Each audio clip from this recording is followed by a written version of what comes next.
Hello friends, welcome to @English exam.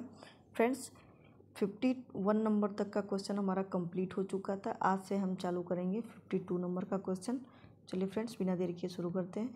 52 number का question कह रहा है, who is the hero of Paradise lost. Paradise lost का hero कौन है? तो वो है सैटर्न। कौन रहता है फ्रेंड्स? सैटर्न रहता है पैराडाइज लॉस्ट का हीरो, सैटर्न। इसमें दो और कैरेक्टर आप जान लीजिए, इसमें रहते हैं एडम और ईव। एडम और ईव, ये दो कैरेक्टर रहते हैं। तो मानना चाहिए था वैसे एडम और ईव को, लेकिन माना गया है पैराडाइज लॉस्ट में हीरो किसको? सैटर्न को, जो कि ईविल का प्रतीक रहता है, ईविल का सूचक। नेक्स्ट नंबर का क्वेश्चन चलते हैं। 53 नंबर का क्वेश्चन है, they also serve who only stand and wait. यानी जो भगवान होते हैं वो उनको भी देते हैं जो केवल खड़े रहते हैं और अपनी बारी की प्रतीक्षा करते हैं। तो ये किस में बोला गया है? तो ये बोला गया ऑन हिज ब्लाइंडनेस में। 54 number, Paradise Lost, Milton's Paradise Lost has been praised for its. यानी मिल्टन का पैराडाइज लॉस्ट को प्रशंसा किया गया है या उसका प्रेज़ किया गया है या उसकी प्रशंसा की गई है। किसके लिए की गई है? क्योंकि वो ग्रैंड स्टाइल में है। उसकी जो स्टाइल है, लिखने की तरीका है, जो इपिक है, इनका महाकाव्य है, ये ब्लैंक वर्स में है, ब्लैंक वर्स में। ठीक है फ्रेंड्स, ये 12 बुक में है। नेक्स्ट चलते हैं, सैमसंग एगोनिस्ट बाय मिल्टन।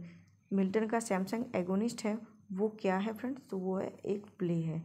कौन सा प्ले है ये? सेनेकन ट्रेजिडी है, सेनेकन ट्रेजिडी है। ये कब पब्लिश हुई थी? तो 1671 में पब्लिश हुई थी। किसके साथ पब्लिश हुई थी? तो ये हुई थी पैराडाइज रीगेन के साथ, पैराडाइज रीगेन के साथ पब्लिश हुई थी। ये क्या है? तो ये एक क्लोजेट ड्रामा है, क्लोजेट ड्रामा। क्लोजेट ड्रामा क्या होता है फ्रेंड्स? क्लोजेट ड्रामा वो होता है जिसको हम परफॉर्म करने के उद्देश्य से नहीं, बल्कि बैठ करके टेबल पर पढ़ने के लिए लिखते हैं या बनाते हैं। उसको क्या बोलते हैं? क्लोजेट ड्रामा बोलते हैं। क्लोजेट ड्रामा, क्लोजेट ड्रामा है ये इनका। क्या है? सैमसंग एगोनिस्ट 1671 में पब्लिश हुआ था। Milton's poetry is a mirror in which the writers character is very clearly reflected. Who made this statement? तो ये बोले हैं मैकमिलन। क्या बोले हैं? मिल्टन की जो पोएट्री है वो मिरर की तरह क्या करती है? कैरेक्टर्स को एकदम क्लियरली रिफ्लेक्ट करती है। कौन बोला है? मैकमिलन बोले हैं। The period known as age of Milton. Period, वह पीरियड जो कि एज ऑफ मिल्टन के नाम से जाना जाता है, तो वो है 1625। 1625 ये है मिल्टन का टाइम पीरियड। मिल्टन का जन्म कब हुआ था? तो वो हुआ था 9 दिसंबर 1608। इसमें इनका जन्म हुआ था मिल्टन का, और इनका राइटिंग का करियर का टाइम रहा है 1625 टू 1660। इस टाइम पे क्या हुआ था? इस टाइम पे तीनों टाइप के पोइट्स आ गए थे आपके। कौन थे? प्यूरिटन जो पोइट्स थे वो थे, कैवलियर पोइट्स थे, मेटाफिजिकल पोइट्स थे। इनके ये सब सारे पोइट्स इनके टाइम में रहे हैं। कब? 1625 से 1660 तक। इस टाइम पे क्या हुआ था? इस टाइम पे पॉलिटिकल इश्यूज भी बहुत सारे चल रहे थे। इस टाइम पे क्या हुआ था? चार्ल्स फर्स्ट का भी क्रूसिफिकेशन हुआ था। कब हुआ था? इसी टाइम पीरियड में चार्ल्स फर्स्ट का क्रूसिफिकेशन हुआ था। नेक्स्ट चलते हैं friends. The age of Milton had 3 kinds of poet. यानी मिल्टन के टाइम पे 3 तरह के पोएट्स होते थे। कौन कौन से होते थे? तो वो होते थे आपके मेटाफिजिकल, कैवेलियर, प्यूरिटन। मेटाफिजिकल कौन है? जो कि जैसे जॉन डन आपके हैं। जॉन डन, ये लोग क्या करते थे? ये चीज़ों को जब रिलेट करते थे, पोएम लिखते थे, तो अनबिलीवेबल चीज़ों को रिलेट करते थे जो जहाँ तक कोई पहुँच नहीं सकता था। तो ये क्लिफ हैंगर का यूज़ करके क्या करते थे? अपनी पोइट्री को बहुत ज़्यादा वो अमेजिंग बनाते थे। तो ये कौन से थे? वो मेटाफिजिकल पोइट्स हैं, जिसमें मेन थे आपके जॉन डन। कैवलियर पोइट्स वो होते थे जो दरबारियों के बीच रह करके, कोर्ट में रह करके कि उनका वो करते थे, राजाओं के सानिध्य में रह करके अपनी पोइट्री लिखते। नेक्स्ट चलते हैं friends. Paradise Lost was written by Milton in the phase of his life. Paradise Lost इनके लाइफ के किस फेज़ में लिखा गया था, तो वो लिखा गया आपका लास्ट फेज़ में, यानी इनका जो टाइम था 1667, ये 1608 में इनका जन्म हुआ है। ठीक है फ्रेंड्स, तो ये क्या था, ये इनका इस टाइम पे पब्लिश होना मतलब ये लास्ट फेज चल रहा था इनका। नेक्स्ट चलते हैं।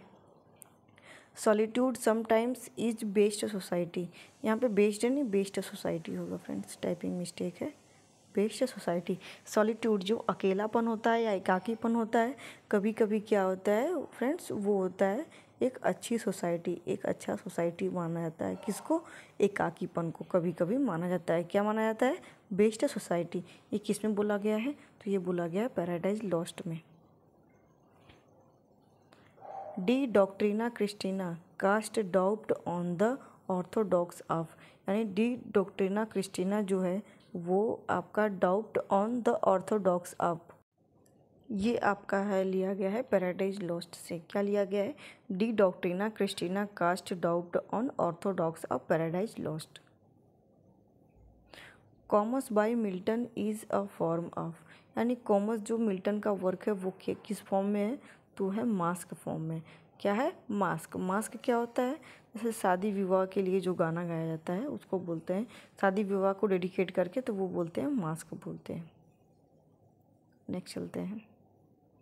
Milton was appointed to the position of Latin secretary to Cromwell government chiefly due to his work, यानी जो ओलिवर क्रोमवेल होता है वो इनको लैटिन सेक्रेटरी बनाता है, गवर्नमेंट लैटिन सेक्रेटरी बनाता है। कौन बनाता है, क्रोमवेल। क्रोमवेल एक टाइम पे यहाँ वो क्या बना रहता है, वो वहाँ का किंग बना रहता है। कौन, Cromwell.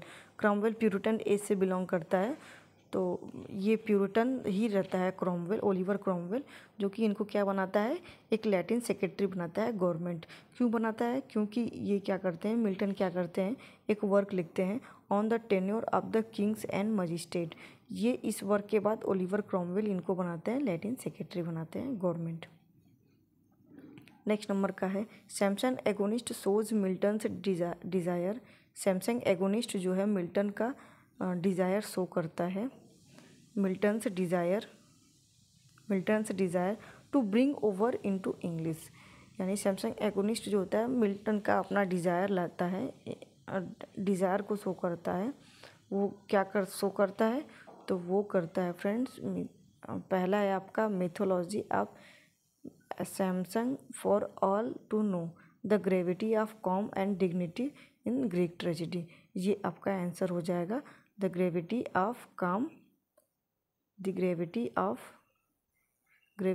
And calm dignity of the Greek tragedy, ये आंसर हो जाएगा आपका।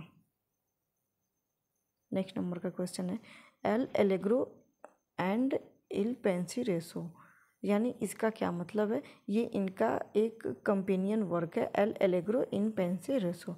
इसका मतलब क्या होता है, एल एलेग्रो का मतलब होता है जॉयस मैन, इन पेंसिरेसो का मतलब होता है मेडिटेटिव मैन। ये आपका आंसर हो जाएगा, इल एलेग्रो पेंसिरेसो। इल एलेग्रो का मतलब जॉयस मैन, पेंसिरेसो का means meditative man. The paradise lost was completed by, इसमें बोला गया फ्रेंड्स कम्प्लीटेड बाई, ना कि पब्लिश्ड बाई। यहाँ पे पब्लिश बोलता तो आप क्या लगाते, तब ये लगाते, लेकिन यहाँ पे क्या पूछा है, यहाँ पे पूछा है कम्प्लीटेड बाई, तो इसका आंसर हो जाएगा आपका 1665, यानी पैराडाइज लॉस्ट लिख करके कंप्लीट हो गया था 65 में, भले ही पब्लिश हुआ था आपका 1667 में। नेक्स्ट नंबर का क्वेश्चन है John Milton's magnificence ode on the morning Christ of nativity was written when poet's age was, यानी ये वर्क जो है इनका जॉन मिल्टन का ode on the morning Christ nativity, ये कब लिखा गया है, तो ये जब इनका एज 21 ईयर्स के ये रहते हैं जॉन मिल्टन, तब ये लिखते हैं। क्या लिखते हैं friends, odd on the morning Christ of nativity, 21 years के जब ये रहते हैं।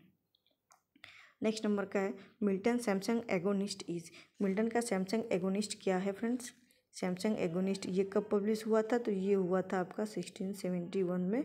किसके साथ में पब्लिश हुआ था? पैराडाइज रीगन के साथ में, पैराडाइज रीगन के साथ में।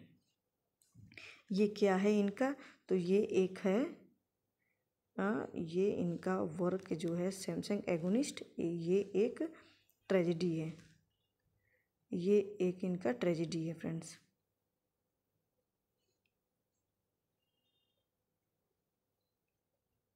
ट्रेजेडी है, ठीक है फ्रेंड्स। नेक्स्ट चलते हैं। In Milton's there is always an appearance of effort. In Shakespeare scarcely any this remark to has been written by mark has been made by. यानी Milton there is always an appearance, यानी Milton में एक appearance होता था किसका? Effort का। In Shakespeare scarcely any this scarcely any, यानी जितना कि मिल्टन और शेक्सपियर में एफोर्ड दिखता है, पता चलता है या दिखता है, उतना किसी और में नहीं दिखता है। तो ये कौन बोला है? तो ये बोले हैं आपके विलियम हैज़लिट। कौन बोले हैं? William Hazlitt. 71 नंबर का क्वेश्चन कर रहा है, who overcomes by force hath overcomes but half his foe. Bye